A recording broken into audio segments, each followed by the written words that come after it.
Banna NRM bazzemu ne bakawangamula nga bwe batalina nsimbi ziddukanya kibiina ng'era n'omusaala bakyabanja. Omuwandiisi omukulu w'ekibiina kya NRM Kasule Lumumba wano wasinzidde n'akoowola buli muntu ssekinnoomu okusitukiramu okubadduukirira kuba kati beeyaguza lujjo. Era wano wensaba nti mwenna bammembazi b'ekibiina alina ky'asobola ajje atukwatireko ekibiina kisobola okuba nti kirina enfuna yaakyo okwongereza kwezi eziva mu gavumenti. Lumumba era kinoganyizza nti tebakyalina nsimbi ziddukanya mirimu gya kibiina nga ne yafisi zaabwe mu bitundu by'eggwanga ebitali bimuzandiggalwa kubanga balandiroodi babanja ssente nnyingi era nga bajuliridde kubagoba. Ono agamba nti ssente gavumenti ze yabawa zaakubaweezaawo emyezi 6 gyokka. Kituufu waliwo offices ezibadde ziggalwa ku district naye we twogerera bwe twafuna ssente okuva mu gavumenti twasasula emyezi 6.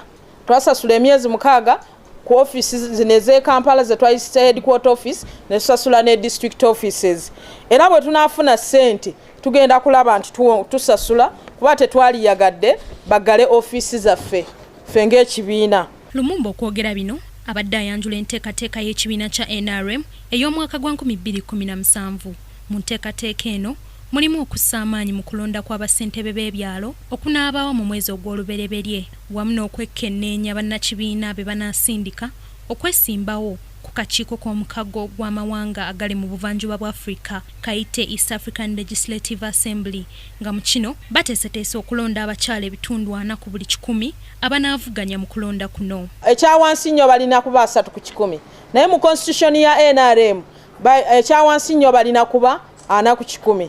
So fenga tugenda kufuba okulaba nti constitution ya NRM bwe tuba tusobola okufuna emmeka 4 ku 100 tujja kikola nga bakyala naye nga constitution ya Uganda of course eri waggulu wa constitution ya NRM.